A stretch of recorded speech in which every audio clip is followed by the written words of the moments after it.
Assalamualaikum. Oke, kita kembali melanjutkan materi kita tentang sistem pertidaksamaan dua variabel. Kita masuk ke materi keempat dan 5, yaitu pertidaksamaan kuadrat dua variabel dan menentukan penyelesaian pertidaksamaan kuadrat dua variabel ya. Oke, langsung aja. Nah, bentuk umum dari pertidaksamaan kuadrat dua variabel. Oke, kita tahu bahwa fungsi kuadrat ya, kita punya fungsi kuadrat. Ingat lagi bentuk umum dari fungsi kuadrat. Bentuk umumnya adalah y atau fx gitu ya. Y sama dengan ax kuadrat plus bx plus c. Ya, yang mana a sama b-nya ini adalah koefisien. C-nya disebut konstanta. Kemudian apalagi syaratnya a-nya tidak boleh sama dengan 0 ya. Di sini udah saya tuliskan sih. Nah, kenapa a-nya nggak boleh sama dengan 0? Kalau a-nya 0 ya berarti kan x kuadratnya hilang ya, jadi 0 di sini. Nah, berarti bukan fungsi kuadrat lagi, melainkan fungsi linier yang kemarin gitu ya. Nah, terus bentuk umumnya seperti ini pertidaksamaannya. Ya tinggal tandanya aja, tandanya berubah jadi tanda pertidaksamaan. Kurang dari, lebih dari, kurang dari sama dengan, atau lebih dari sama dengan. Kayak gitu ya. Oke, yang pertama dulu. Nah, ini dia. Menentukan penyelesaian pertidaksamaan kuadrat dua variabel. Kalau menentukan, berarti ini tipe yang pertama, yaitu diberikan fungsi ya. Diberikan fungsi, kemudian kita gambar grafik ya. Kita gambar grafiknya. Ada dua jenis ya, yang sudah saya katakan sebelumnya. Masing-masing itu ada dua jenis. Yang pertama diberikan fungsi, kita gambar grafik. Yang kedua diberikan grafik, kita susun pertidaksamaannya ya. Kalau menentukan itu artinya dia menggambar grafik atau menentukan daerah penyelesaian di grafik. Kalau menyusun itu artinya kita menuliskan fungsinya atau pertidaksamaannya tuh apa, gimana gitu ya. Nah, ini dia langkah yang pertama, menggambar sketsa grafik dulu. Menggambar sketsa grafik Y sama dengan fx atau Y sama dengan fungsi kuadratnya nanti. Cara menggambar grafik fungsi kuadrat, langkah-langkahnya adalah yang pertama tentukan dulu titik potong sumbu X dan titik potong sumbu Y. Titik potong sumbu X nih ya, sumbu X diperoleh ketika Y-nya sama dengan 0 ya. X itu dapat dari Y sama dengan 0. Kemudian sumbu Y, titik potong sumbu Y diperoleh ketika X-nya sama dengan 0. Berarti Y diperoleh ketika X-nya sama dengan 0 gitu ya. Nah, setelah itu kita menentukan titik puncak. Titik puncak. Nah, titik puncaknya ini misalkan kita simbolkan dengan P, Q gitu ya. Pasangan terurut P, Q yang mana P ini adalah sumbu X, ada di sumbu X gitu ya. Q-nya ada di sumbu Y. Nah, gimana rumusnya untuk mencari titik puncak? Rumusnya adalah ini. P sama dengan min B per 2A. B-nya mana sih, Bu? Ya, B-nya ini. Nih, B itu adalah koefisien yang nempel sama variabel X. A-nya adalah koefisien yang nempel sama variabel X pangkat 2. Ini X kuadrat ya. Pangkatnya belum dipindahkan ke atas gini ya. Seharusnya ini AX kuadrat maksudnya, bukan AX2 gitu ya. AX kuadrat gitu. Nah, kemudian itu untuk X puncak ya, sumbu X-nya atau X puncak. Nah, kalau Y puncak atau si Q-nya ini diperoleh dengan cara mensubstitusikan si X puncaknya ini yang udah kita dapat ke fungsi Fx ya. Jadi ini sama aja Fp gitu ya. Artinya nih variabel X-nya ini nanti diubah dengan nilai si X puncaknya itu. Ya, setelah itu gimana? Setelah menentukan titik puncak, kita tentukan beberapa titik bantunya. Ya, untuk bisa menggambar grafik. Setelah itu tinggal digambar deh garisnya ya. Disatukan garisnya. Setelah itu, seperti yang kemarin, ambil titik di luar garis, kita substitusikan ke pertidaksamaannya untuk menentukan mana nih daerah penyelesaiannya. Apakah ketika dimasukkan benar atau ketika dimasukkan itu ternyata salah, kayak gitu ya. Langsung aja ke contoh biar lebih paham. Nah, ini dia contohnya. Menentukan DP atau daerah penyelesaian ya. DP itu daerah penyelesaian.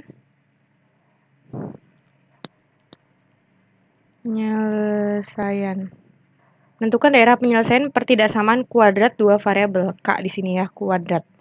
Dari Y kurang dari min X kuadrat plus 2X plus 3. Langkah yang pertama adalah menggambar grafik. Menggambar grafik. Yang pertama adalah titik potong. titik potong sumbu X dan Y. Sumbu X diperoleh ketika Y-nya sama dengan 0. Kita masukkan aja Y-nya sama dengan 0. Kita kan punya persamaannya ya, ini diubah ke persamaan dulu. Pertama, Y sama dengan, yang tadinya kurang dari, kita ubah jadi sama dengan min X kuadrat plus 2X plus 3. Maka di sini Y-nya 0, berarti 0 sama dengan gitu ya, X kuadrat min X kuadrat tambah 2X tambah 3. Nah, kemudian tinggal difaktorkan, karena saya mah biasanya agak sulit kalau misalkan depannya negatif. Saya ganti aja ya. Ini masing-masing saya bagi negatif, berarti kan jadinya 0 X kuadrat min 2X min 3. 0 sama dengan, tinggal difaktorin di sini. X gitu ya. Berarti ini 1, ini 3. Karena di sini negatif, berarti sini negatif, di sini yang positif. Ya. Dari sini diperoleh X-nya sama dengan min 1, yang ini X-nya sama dengan 3. Bisa ya cara memfaktorkan, diingat-ingat lagi materi SMP-nya kelas 9. Tinggal cara memfaktorkan kayak gini caranya ya.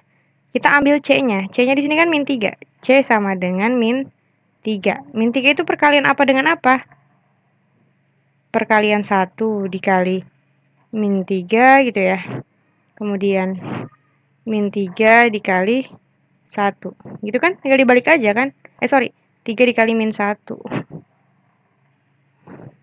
Minnya maksud saya yang dibalik. Min 1, nah dikali 3. Nah, ketika dijumlahkan, coba sekarang kita jumlahkan. 1 ditambah negatif 3. Oh, 1 ditambah negatif 3 ya berarti negatif 2 gitu kan. Sekarang ini, min 1 tambah 3, oh 2. Karena B-nya min 2, berarti yang kita ambil adalah ini. Ya, 1, min 3. 1, min 3. Berarti X1, X min 3. X1, nah ini yang diambil, taruh di sini. Nih, 1 sama min 3. X plus 1 kan sama dengan 0. Berarti kan pindah ruas satunya jadi negatif 1. Ini juga min 3 pindah ruas jadi 3. Gitu ya caranya. Itu titik potong sumbu X. Nah, sekarang kita cari titik potong sumbu Y. Titik potong sumbu Y didapat ketika X-nya sama dengan 0.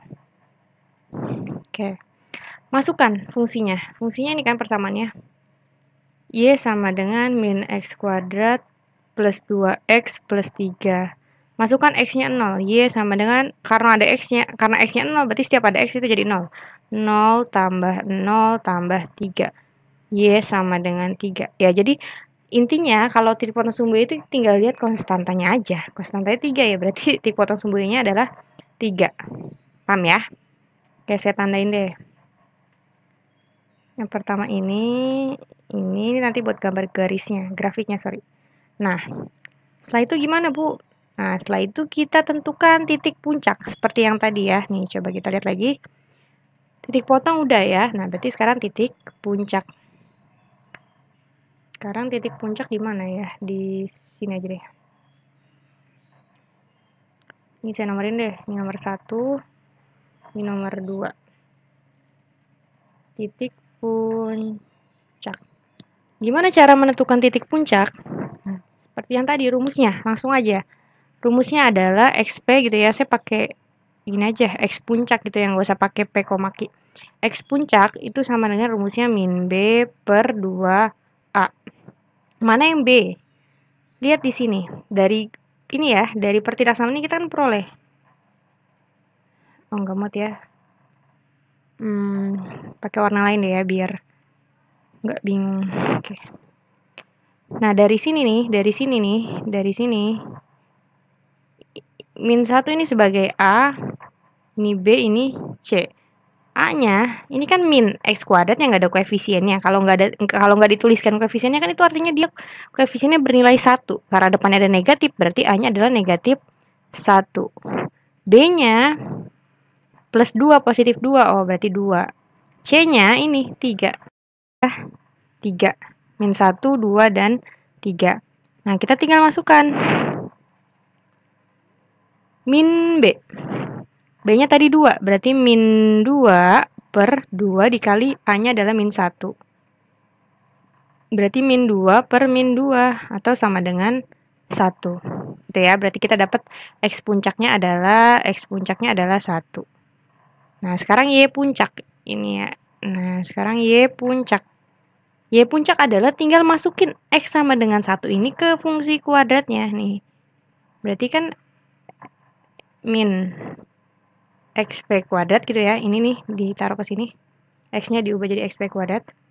Pokoknya X-nya diubah jadi XP gitu aja ya. 2XP plus 3. Min XP-nya berapa? 1. Berarti min 1 kuadrat ditambah 2 dikali 1 ditambah 3. 1 kuadrat kan 1 dikali negatif min 1. Gitu ya. Bukan min 1 kuadrat, bukan. Karena di sini XP yang kuadrat, minnya nggak kuadrat gitu ya. Jadi di sini tetap min 1.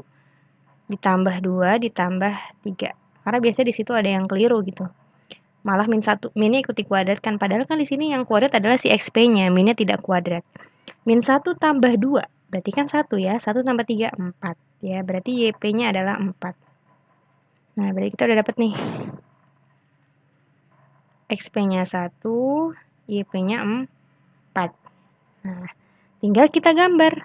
Misalkan di sini deh, saya buat garisnya.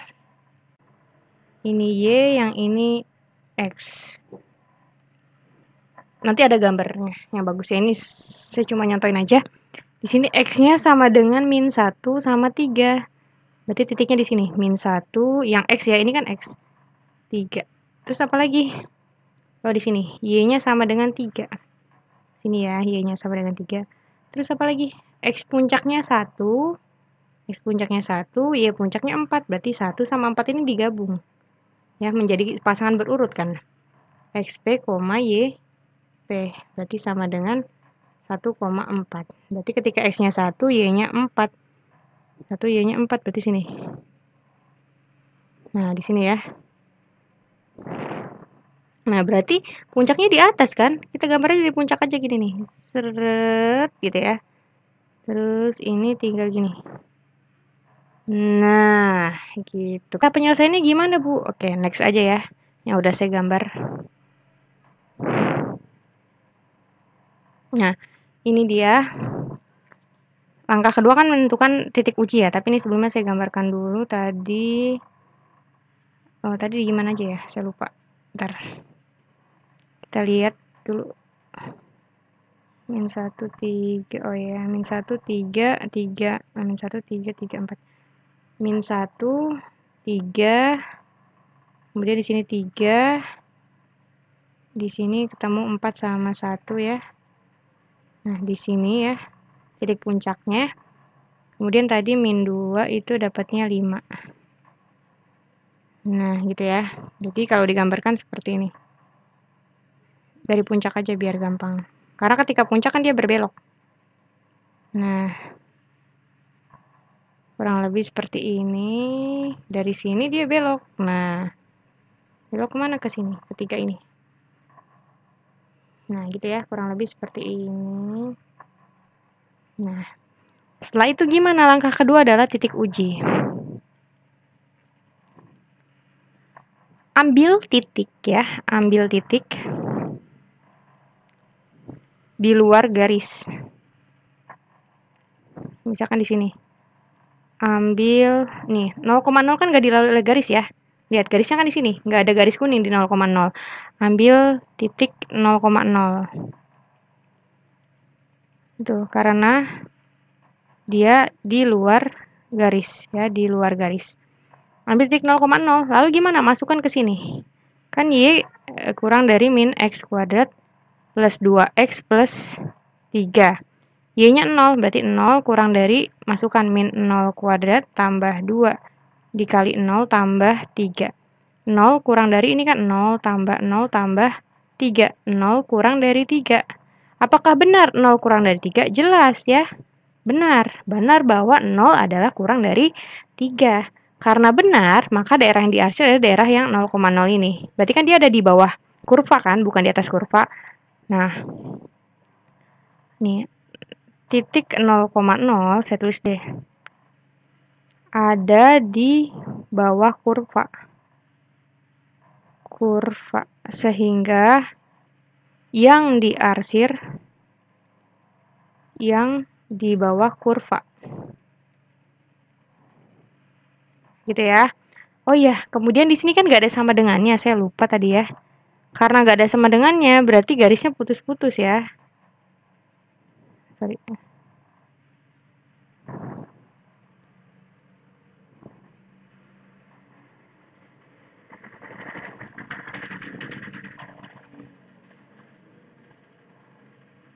Saya lupa kalau misalkan tadi nggak ada sama dengannya. Kalau nggak ada sama dengannya, itu garisnya putus-putus, jadi seharusnya gini garisnya. Nah, gitu ya, putus-putus. Nggak garis lurus, tapi garis putus-putus. Nah, seperti itu ya, garisnya garis putus-putus. Berarti yang diarsir adalah daerah yang bawah. Sini saya ambil warna biru ya. Berarti di sini daerah yang diarsir adalah daerah sini. Nah, gitu ya. Daerah penyelesaiannya adalah yang biru ini. Nah, ini dia daerah penyelesaian, atau bisa tulis sini DP. Sorry, kepencet. Nah, ini dia ya, daerah penyelesaiannya adalah yang ini. Paham ya? Anak-anak bisa dipahami ya. Kalau enggak, coba diulangi lagi videonya, pelan-pelan didengarkan, oke? Untuk penjelasan berikutnya ada di video berikutnya ya. Silakan disimak di video bagian yang kedua. Oke, terima kasih. Assalamualaikum warahmatullahi wabarakatuh.